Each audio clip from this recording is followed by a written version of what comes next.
Hello! It's been a while, hasn't it? A long time ago, I made a bunch of videos putting out all the references in the One Piece Cup ramen commercials. But now, a new set of One Piece promotional material has arrived in the form of One Piece We Are One, to celebrate the release of 1,000 chapters for the One Piece manga. It's essentially a series of wholesome short films that reference iconic moments from the manga that parallel situations in the real world. Fun fact, I had no idea that these shorts existed.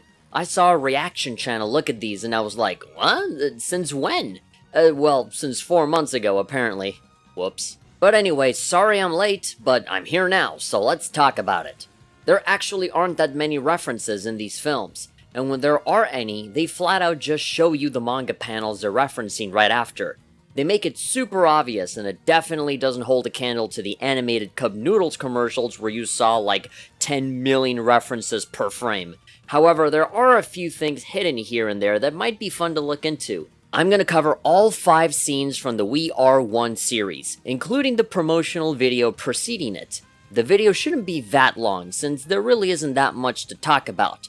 But it will be long if I keep rambling like this, so let's just get started. The original PV starts with a nice logo showing a straw hat and 3 log poses that stand as numbers. We then fade into the iconic straw hat and a copy of Shonen Jump, the magazine that One Piece is published in. Of course, Luffy's face is on the cover, just like almost every other cover from Shonen Jump ever since the series started.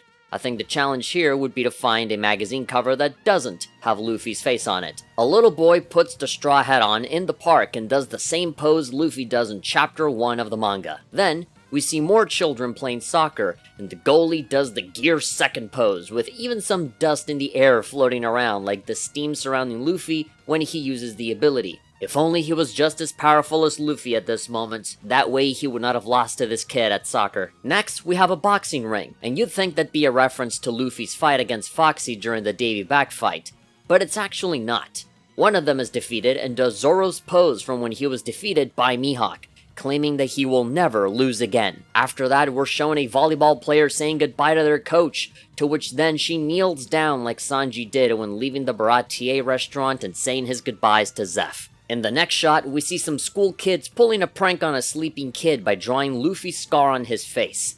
This prank then turns into a wholesome moment as they reveal that they also drew an X on his arm, only to show that they did the same thing to themselves too, showing their bond of friendship like the ending to Alabasta.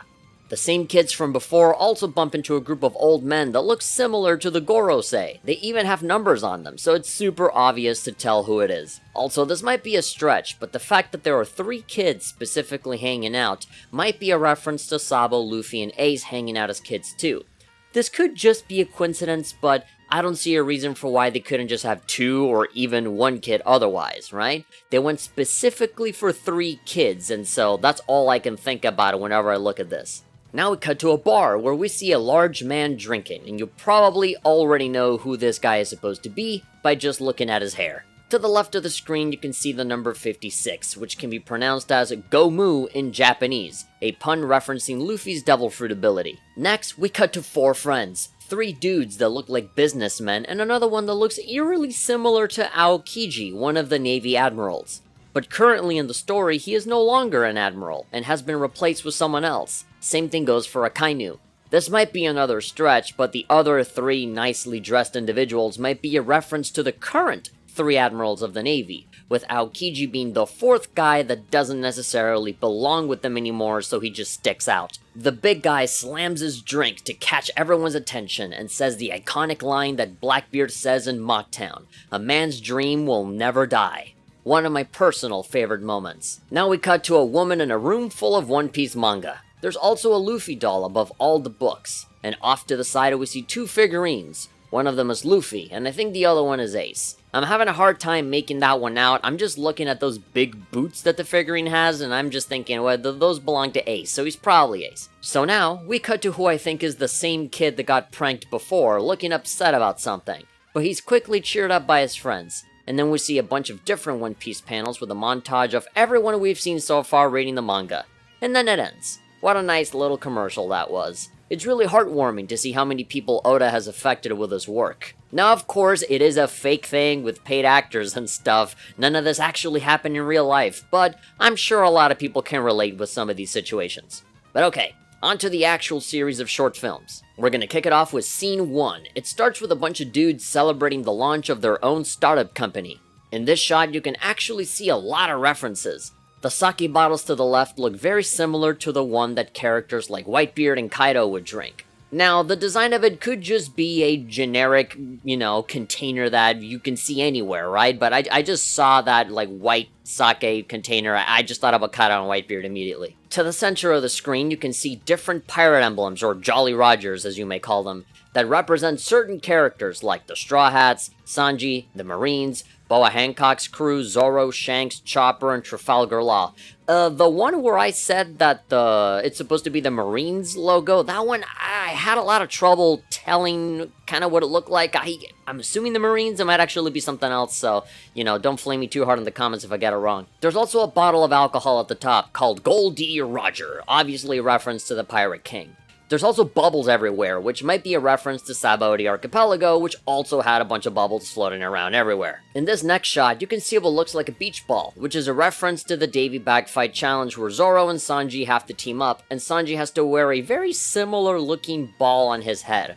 Now, it's not the exact same beach ball, it doesn't have the same colors and stuff, but it looks similar enough, and there are like 2 or 3 of these all over this bar, so it can't be a coincidence. That must be a reference to something. And on top of the fact that they actually show parts of the Davy Bag fight in this video, reanimated to look all cool like in the recent Wano episodes, I think that gives me an even bigger reason to think about the Davy Bag fight when I look at those beach balls. The next shot has a guy with a silly hat holding a toy gun. He looks very similar to how Usopp looks like after the time skip.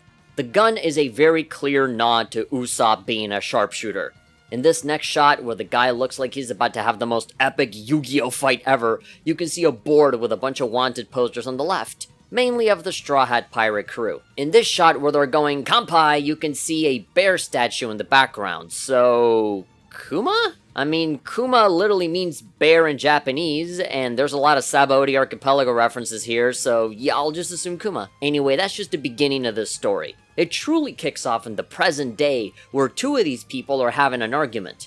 Right at the start, you see this man wearing a green tie on a green background, with a letter Z behind him. If I have to spell out who this is a reference to, then you really need to watch or read more One Piece.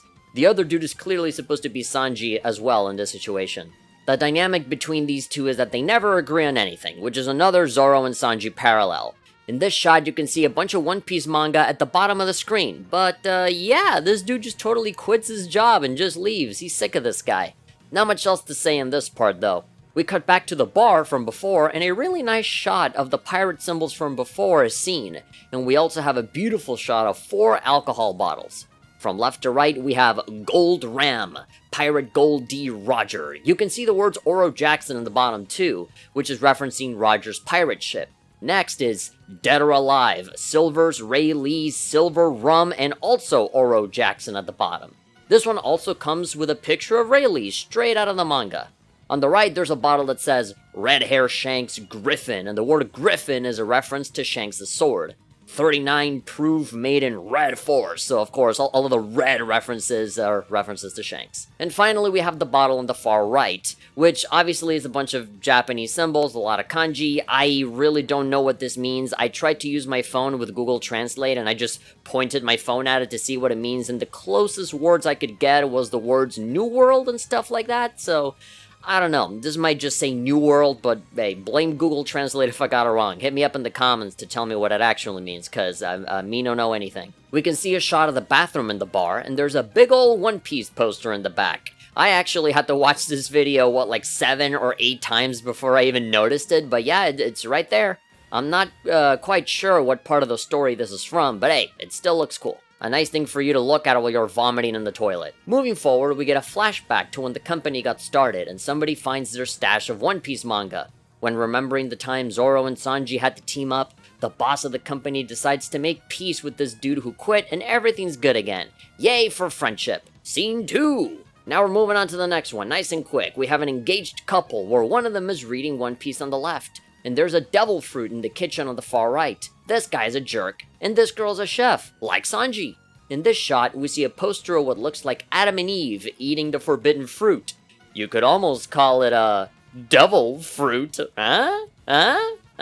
But anyway, in the next shot, we have two figurines, one of Luffy and another one of Arlong. This girl wants to start her own business, but this guy's a jerk again, so please don't be like this guy and tear somebody down for trying to follow their dreams. And then the girl starts reading One Piece, bearing witness to all of the amazing female characters within, including more recent characters like Komurasaki and Yamato. The one part where Belmir shows up, that part really got me. I love that part.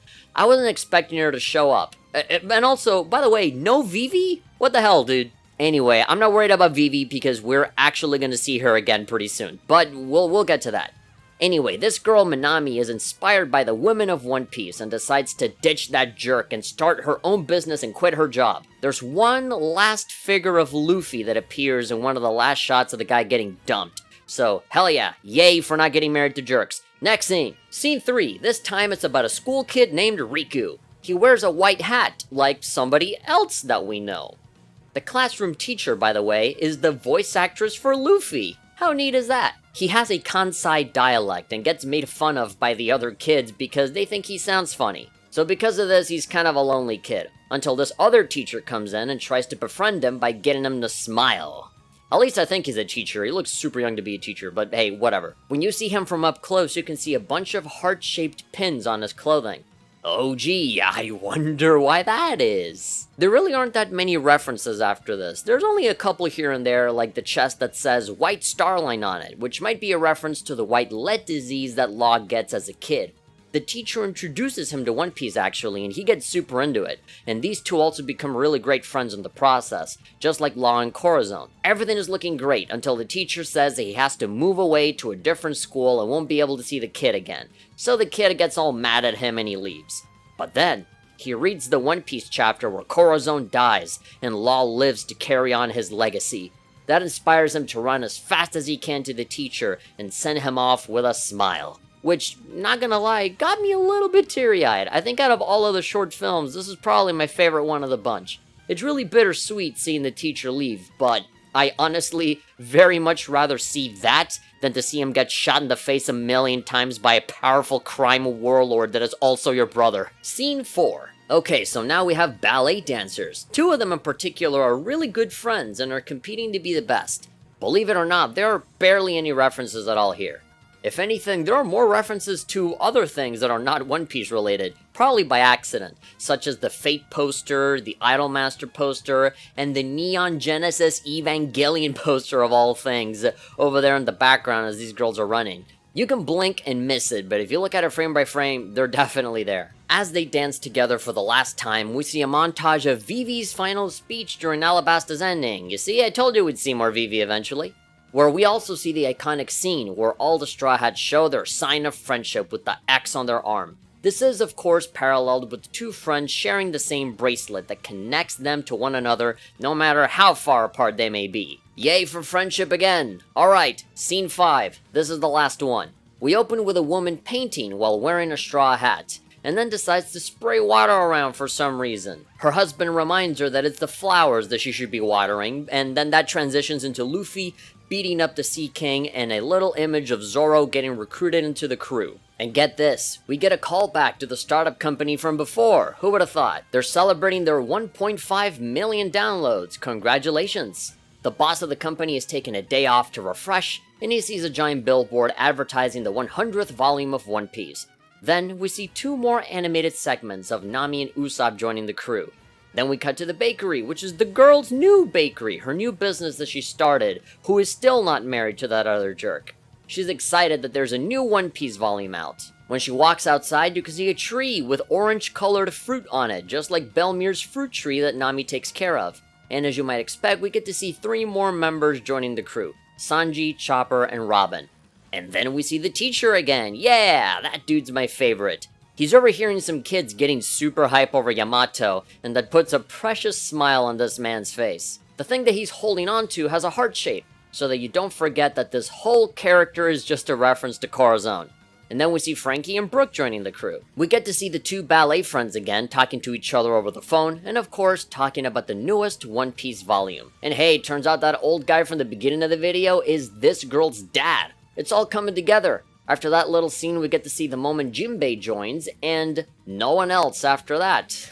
All of these animated segments were coming in either pairs or in groups of 3, and Jinbei's just all alone with no other character to show up after that. I was almost sure that they were going to show like Yamato or Carrot or something, I don't know. But hey, I guess that chapter hasn't come out yet, huh? So after showing that, everyone starts to come together and laugh about how everyone bought a copy of the 100th volume of One Piece. Turns out all of these people were related, they're all from the same family, and despite how shamelessly they are shilling the manga during this conversation, they do actually manage to make it sound natural. You know, kind of like how a bunch of nerds hanging out at a convention sounds or something. Eventually, the woman from the start of the video wakes up from her nap, still wearing the straw hat and saying the same line that Luffy did early on in the series with, "Ah, what a nice nap." Then everyone gets together and wishes Mom a happy birthday. So wholesome. They all go "Kanpai," just like the Straw Hats, and Mom starts eating a ton, just like Luffy. She even eats meat like Luffy. After being made fun of so much because of her eating, she sprays everyone with water, and everyone has a grand old happy time like every single fake family in every commercial you've seen. This is paralleled with all of the Straw Hats coming together after the time skip and the final shot ending with a ship sailing toward the horizon and a painting that the lady was making the entire time, and the text saying at the end, "We are one." And that's it. I thought the shorts were pretty cool, especially with how they all connected at the end. And yeah, all of it is pretty shameless advertising for the manga, but I think it was done tastefully enough, and it really showed why people care about the series so much. All of the different references were fun to look for as well, since it carries a different feeling seeing in a live action than from seeing them animated. And speaking of animated, all of the reanimated scenes that show up in these are pretty cool too. And another thing that I think is pretty cool is you for watching this video all the way to the end. I hope you had fun watching it. And please hit me up in the comments if there's any references that I missed, because I'm pretty sure I did. Thanks for watching, and I'll see you all next time. Bye!